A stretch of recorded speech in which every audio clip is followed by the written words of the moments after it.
আসসালামু আলাইকুম। আজকে আমরা কথা বলবো এমন একটা দিন নিয়ে যা কোনো গল্প বা কল্পনা নয়, এটা আমাদের সবার জন্য এক অবশ্যম্ভাবী বাস্তবতা। সেই দিন যেদিন এই গোটা মহাবিশ্বের সবকিছু থেমে যাবে আর শুরু হবে আমাদের প্রত্যেকের জীবনের চূড়ান্ত হিসেব। চলুন কুরআন ও হাদিসের আলোকে সেই বিচার দিবসের ভয়াবহতা আর বাস্তবতাকে একটু বোঝার চেষ্টা করি। কিয়ামত কিন্তু কোনো খবর দিয়ে আসবে না, এটা আসবে একেবারে হঠাৎ করে। আমাদের দৈনন্দিন জীবনের সবচেয়ে সাধারণ কাজগুলোর মাঝখানে সব থামিয়ে দেবে। ভাবুন তো, কেউ হয়তো বাজারে কিছু কিনছে, কেউ বন্ধুর সাথে গল্প করছে, হঠাৎ একটা বিকট শব্দের সব স্তব্ধ। মানে এতটাই আকস্মিক যে হাতে তুলে নেয়া খাবারের লোকমাটা পর্যন্ত মুখে পৌঁছানোর সুযোগ হবে না। তো কেয়ামতের যে চূড়ান্ত পর্যায় সেটা শুরু হবে প্রথমবার সিংগায় ফুঁক দেওয়ার মাধ্যমে, কিন্তু তার ঠিক আগেও পৃথিবীতে এমন কিছু ফাইনাল সাইন বা নিদর্শন দেখা যাবে যার পর তওবার দরজা কিন্তু চিরদিনের জন্য বন্ধ হয়ে যাবে। প্রথম আর শেষ বড় নিদর্শনটা হবে পশ্চিম দিক থেকে সূর্য ওঠা। সেই দিন সবাই সৃষ্টিকর্তার উপর বিশ্বাস আনবে, কিন্তু সেই বিশ্বাস আর কোনো কাজে আসবে না, কারণ তওবার দরজা তখন বন্ধ। এরপর একটা কোমল বাতাস এসে সব ঈমানদারদের রূহ কবজ করে নিয়ে যাবে, যাতে তাদের এই ভয়ঙ্কর পরিস্থিতি দেখতে না হয়। আর তারপর হজরত ইসরাফিল আলাইহিসসালাম সিংগায় ফুঁক দেওয়ার জন্য শুধু আল্লাহর একটা নির্দেশের অপেক্ষায় দাঁড়িয়ে থাকবেন। যখন আল্লাহর হুকুম আসবে আর হজরত ইসরাফিল আলাইহি প্রথম ফুঁকটা দেবেন, যেটাকে বলা হয় নাফখাতুল ফাজা বা আতঙ্কের ফুঁক, সেই শব্দের তীব্রতা এতটাই ভয়ঙ্কর হবে যে মানুষের হৃৎপিণ্ড ভয়ও ফেটে যেতে চাইবে। গর্ভবতী নারীরা ভয় তাদের সন্তান প্রসব করে ফেলবে, আর মায়েরা তাদের কোলের দুধের শিশুর কথাও ভুলে যাবে। কুরআনের এই আয়াতটা আমাদের এমন এক বাস্তবতার কথা বলে যা আমরা কল্পনাও করতে পারি না। যে সূর্য আমাদের আলো দেয় সেটা আলোহীন হয়ে যাবে, রাতের আকাশের তারাগুলো সব ঝরে পড়বে, প্রকৃতির যে নিয়মগুলো আমরা হাজার হাজার বছর ধরে দেখে আসছি সেদিন তার সবকিছু ভেঙে চুরমার হয়ে যাবে। একবার শুধু ভাবার চেষ্টা করুন, পৃথিবীর সবচেয়ে ভারী আর স্থির জিনিস হল পাহাড়। সেই পাহাড়গুলো সেদিন পেঁজা তুলার মতো উঠতে থাকবে। যে সাগরের পানিতে আগুন নেভানো হয় সেই পানিতেই আগুন জ্বলে উঠবে। আমাদের মাথার উপরের এই আকাশটা ফেটে লাল হয়ে যাবে। আল্লাহ সুবহানাহু ওয়া তাআলা পুরো মহাবিশ্বকে ঠিক সেভাবে গুটিয়ে ফেলবেন যেভাবে আমরা একটা কাগজকে ভাঁজ করে রাখি।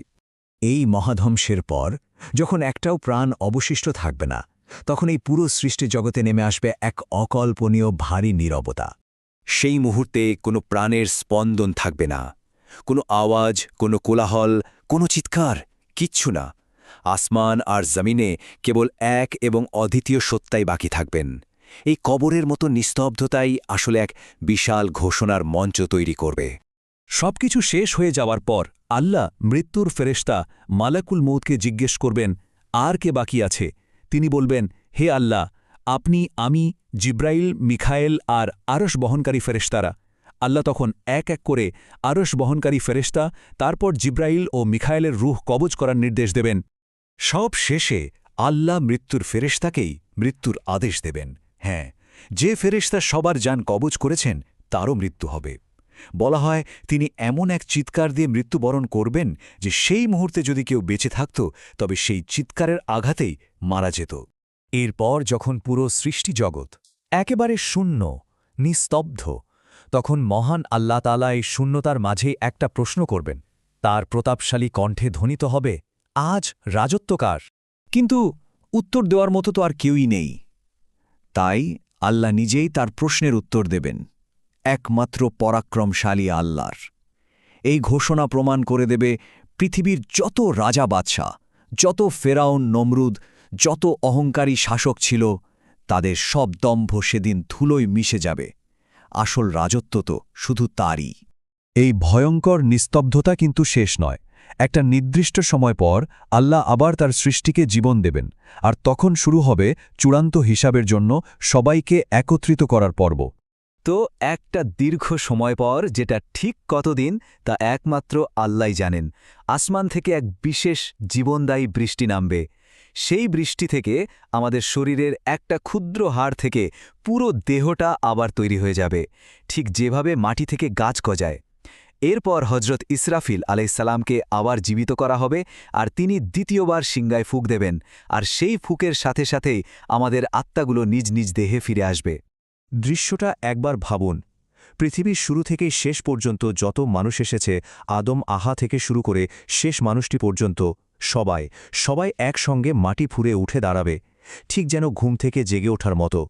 তাদের চোখে থাকবে রাজ্যের বিস্ময় আর ভয়। তারা বলবে, কে আমাদের ঘুমের জায়গা থেকে উঠালো? এরপর সবাইকে নিয়ে যাওয়া হবে হাসরের ময়দানে। আর এই ময়দানটা আমাদের এই চেনা পৃথিবীর মতো উঁচু নিচু নয়, একেবারে সমান ধবধবে সাদা একটা মাঠ। কোনো গাছপালা বা পাহাড় থাকবে না যে কেউ আড়াল হতে পারে। পরিস্থিতি এতটাই ভয়ঙ্কর হবে যে নিজের অবস্থা বা অন্যের অবস্থার দিকে তাকানোর মতো মানসিক স্থিতিও কারো থাকবে না। আর সবচেয়ে কঠিন যে ব্যাপারটা হবে তা হলো সূর্য। হ্যাঁ, আমাদের এই সূর্যটা সেদিন মাথার মাত্র 1 মাইল উপরে থাকবে। ভাবা যায়, মাত্র 1 মাইল। এর তাপে মানুষের মাথার মগজ ভাতের মতো টকবক করে ফুটতে থাকবে। এই প্রচণ্ড গরমে সবাই ঘামতে থাকবে, কিন্তু এই ঘামটাও হবে যার যার আমল অনুযায়ী। কারো ঘাম হবে গোড়ালি পর্যন্ত, কারো হাঁটু পর্যন্ত। আর যারা সবচেয়ে বড় পাপী, তারা তাদের নিজেদের ঘামের মধ্যেই হাবুডুবু খাবে।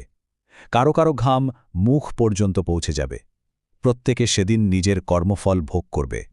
এই অসহ্য কষ্ট আর অপেক্ষা থেকে বাঁচার জন্য মানুষ তখন মরিয়া হয়ে যাবে। তারা চাইবে যা হবার হোক, ভালো বা মন্দ, অন্তত বিচারটা শুরু হোক। আর ঠিক তখনই শুরু হবে মানব ইতিহাসের সবচেয়ে বড় এবং চূড়ান্ত আদালত। মানুষ তখন পাগলের মতো ছুটতে থাকবে একজন সুপারিশকারীর খোঁজে। তারা যাবে আদম আলাইহিসসালামের কাছে, নূহ আলাইহিসসালামের কাছে, ইব্রাহিম আলাইহিসসালাম, মূসা আলাইহিসসালাম, ঈসা আলাইহিসসালামের কাছে। কিন্তু সব নবী সেদিন নিজের পরিণতির ভয় এতটাই চিন্তিত থাকবেন যে তারা বলবেন, নাফসি নাফসি, মানে আজ আমার চিন্তা, শুধু আমার চিন্তা। অবশেষে শুধু আমাদের প্রিয় নবী মুহাম্মদ সাল্লাল্লাহু আলাইহি ওয়াসাল্লাম এগিয়ে আসবেন আর বলবেন, আনা লাহা, অর্থাৎ আমি এর জন্য আছি, এবং তিনিই মানবজাতির জন্য সুপারিশ করবেন।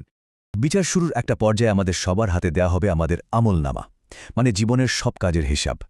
যাদের ডান হাতে আমলনামা দেয়া হবে তাদের তো আর খুশির সীমা থাকবে না, ওটাই হবে মুক্তির প্রথম সিগনাল। কিন্তু যাদের বাম হাতে বা পিঠের পেছন দিয়ে আমলনামা দেয়া হবে, তাদের চেহারা ভয়ে আর লজ্জায় কালো হয়ে যাবে। চূড়ান্ত পর্যায়ে আসবে দুটো বড় পরীক্ষা। প্রথমটা হলো মিজান, মানে দাড়িপাল্লা। এখানে আমাদের ছোট বড় ভালো মন্দ একটা সরিষার দানা পরিমাণ কাজেরও ওজন করা হবে। আর তারপর পুলসিরাত, জাহান্নামের উপর দিয়ে একটা ব্রিজ, যা চুলের চেয়েও চিকন আর তলোয়ারের চেয়েও ধারালো। ঈমানদাররা তাদের আমল অনুযায়ী আলো পাবে, আর সেই আলোতে বিজলির গতিতে পার হয়ে যাবে। কিন্তু যাদের আমল ভালো নয়, তারা পা পিছলে সোজা নিচের প্রজ্জ্বলিত জাহান্নামে গিয়ে পড়বে। দেখুন, এই পুরো আলোচনাটা কিন্তু কাউকে শুধু ভয় দেখানোর জন্য নয়, বরং এটা আমাদের প্রস্তুত হওয়ার জন্য একটা রিমাইন্ডার। এই দিনটা আসবেই, এটা আমাদের ঈমানের অংশ, আর আমাদের প্রত্যেককে এই দিনের মুখোমুখি হতে হবে, কোনো সন্দেহ নেই। তাই আসুন আজকে আমরা নিজেদের প্রশ্ন করি, যে দিনে বড় বড় নবীরা পর্যন্ত ভয় কাঁপবেন আর পাহাড়গুলো তোলার মতো উঠতে থাকবে, সেই কঠিন দিনের জন্য আমার আর আপনার প্রস্তুতিটা আসলে কি? এই দুনিয়ার সবকিছুই তো একদিন শেষ হয়ে যাবে। তবার দরজা বন্ধ হয়ে যাওয়ার আগেই চলুন আমরা ফিরে আসি আর সেই চূড়ান্ত দিনের জন্য নিজেদের প্রস্তুত করি। আল্লাহ আমাদের সবাইকে তার রহমতের ছায়ায় আশ্রয় দিন। আমিন।